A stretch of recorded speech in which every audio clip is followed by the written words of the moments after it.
கணக்கு limit x tends to 1 square root of x minus x square by 1 minus square root of x. இந்த பேஸ் வடிவில் தான் நம்ம தொகுதியை நம்ம மாற்ற போகிறோம். 1 மைனஸ் ஸ்கொயர் ரூட் ஆஃப் எக்ஸ்னு இருக்கணும். அப்போ இந்த இடத்துல 1 ஒன்றா எதை வெளியே எடுக்கணும்னா ஸ்கொயர் ரூட் ஆஃப் எக்ஸை வெளியே எடுக்கணும். ஸோ லிமிட் எக்ஸினுடைய வேல்யூ தான் கொடுத்துருக்காங்க, ஸ்கொயர் ரூட் ஆஃப் எக்ஸினுடைய வேல்யூ கொடுக்கல. வேல்யூ மீன்ஸ் அந்த நோக்கி நகர்றது அப்ரோச்சிங். X tends to 1. இப்போ ஸ்கொயர் ரூட் ஆஃப் எக்ஸை நான் வெளியே எடுத்துறேன். ஸ்கொயர் ரூட் ஆஃப் எக்ஸ் வெளியே எடுத்துட்டா என்ன பண்ணணும், ப்ராக்கெட் போட்டால் கேன்சல். 1 டைம் 1 மைனஸ் எக்ஸ் ஸ்கொயரை நம்ம என்ன எழுதலாம் பாரு சாமி, எக்ஸ் ஸ்கொயர் ஏ ஸ்கொயர் ரூட் ஆஃப் எக்ஸையும் ஸ்கொயர் ரூட் ஆஃப் எக்ஸையும் பெருக்குனா வெறும் எக்ஸ். இந்த ஒரு எக்ஸ் வந்துச்சா, ஸ்கொயர் ரூட் ஆஃப் எக்ஸையும் ஸ்கொயர் ரூட் ஆஃப் எக்ஸையும் பெருக்குனா இன்னொரு வெறும் எக்ஸ். அப்போ எத்தனை டைம் பெருக்கும் பாரு, 1 2 3 4 டைம் பெருக்கணும். அந்த 4 டைமில் ஒரு டைம் எடுத்துட்டோம், மீது எத்தனை டைம் இருக்குது, square root of x the whole cube.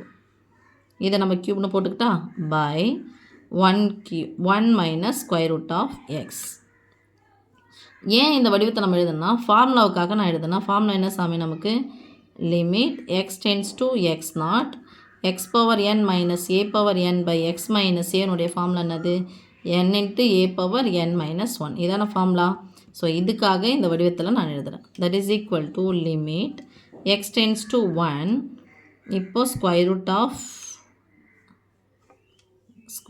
Of x இருக்குது இந்த வடிவத்தில். இதுக்கு ஃபார்முலா என்ன சாமி நமக்கு, இதுக்கு மட்டும் என்ன ஃபார்முலா எழுத போகிறோம் பாரு, இன்ட்டுன்னு போட்டுக்கலாமா.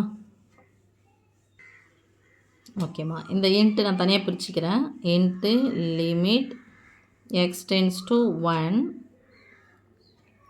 இது என்ன சாமி, இந்த ஃபார்முலா வடிவத்தில் மீன்ஸ் எக்ஸ் பவர் இருக்குது, இங்கே மைனஸ் ஏ தான் இருக்குது. ஃபார்முலா எனக்கு உல்ட்டாவாக இருக்குது அப்படின்னு சொன்னாலும் அதே தான் வரப்போகுது, நீங்கள் அப்படியே போட்டுக்கோங்க. Limit 1 cube minus square root of x cube by 1 minus square root of x. இந்த ஃபார்முலா வடிவத்தில் போட்டுக்கிறேன். Limit x tends to 1. எக்ஸினுடைய மதிப்பு தான் இங்கே வந்து நான் போடணும். இங்கே ஸ்கொயர் ரூட் ஆஃப் எக்ஸ் இருக்குது, அதனால் எடுக்கிறேன். எக்ஸ் பவர் 1/2ன்னு போட்டுக்கிறேன். இன்ட்டு இந்த ஃபார்முலா வடிவத்தில் போனால் என் இன்ட்டு என்னுக்கு பதிலாக என்ன இருக்குது, 3 இன்ட்டு ஏவுக்கு பதிலாக அங்கே 1 இருக்குது. 3லேருந்து 1 போனால் 2, 1 ஸ்கொயர் 1 தான் கிடைக்க போகுது. தட் இஸ் ஈக்குவல் டு, இப்போ எக்ஸோடைய மதிப்பு 1ன்னு போனால் 1 அடுக்கு எத்தனை வந்தாலும் 1 தான் வரப்போகுது. அரையாக இருந்தாலும் காலாக இருந்தாலும் 1 தான் அது. ஸோ 1 இன்ட்டு 1 ஸ்கொயர் 1 இங்கே 3. That is equal to answer என்ன சாமி நமக்கு 3.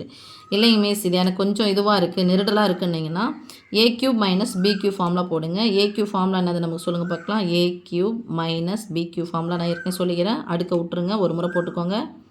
மீதி எத்தனை முறை வரணும், ஒரு முறை தான் போட்டுரும், மீதி 2 முறை வரணும். அப்போ ஏ ஸ்கொயர்னு இருந்தாவே ப்ளஸ் பி ஸ்கொயர் வரும். இங்கே மைனஸ் போட்டதுனால இங்கே என்ன பண்ணணும், ப்ளஸ் போட்டு ஏவும் பியும் ஒரு முறை பெருக்கிக்கோங்க, அவ்வளோதான். ஓகே சாமி formula.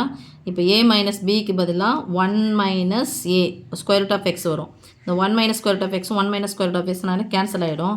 So a square plus a b into b square. ஏவுக்கு பதிலாக 1 ஸ்கொயர் 1, ஏபிக்கு பதிலாக ப்ளஸ் ஸ்கொயர் ரூட் ஆஃப் எக்ஸ்னு வருமா, ஒரு square root of x square root of x a b right. Okay, plus b ஸ்கொயருக்கு பதிலாக square root of x the whole square வெறும் எக்ஸ்னு வரும். இங்கே என்ன இருக்கும், இன்ட்டு ஸ்கொயர் ரூட் ஆஃப் எக்ஸ்னு இருக்குமா, square root of x plus square root of எக்ஸையும் ஸ்கொயர் ரூட் ஆஃப் எக்ஸையும் பேருக்குனா வெறும் x, x into square root of எக்ஸ்னு இருக்கும். இப்போ நம்ம எக்ஸனுடைய மதிப்புனா எதை நோக்கி போகணும்னு சொல்லியாச்சு, நம்ம 1 நோக்கி நகருது. அப்போ இதுக்கு 1 இதுக்கு 1 இதுக்கு 1 கொடுத்தா தான் வரும், 3ன்னு வரும். அது மாதிரி நம்ம இப்படியே போட்டுக்கலாம். ஓகே, உங்களுக்கு எப்படி விருப்பமோ அப்படி போட்டுக்கோங்க.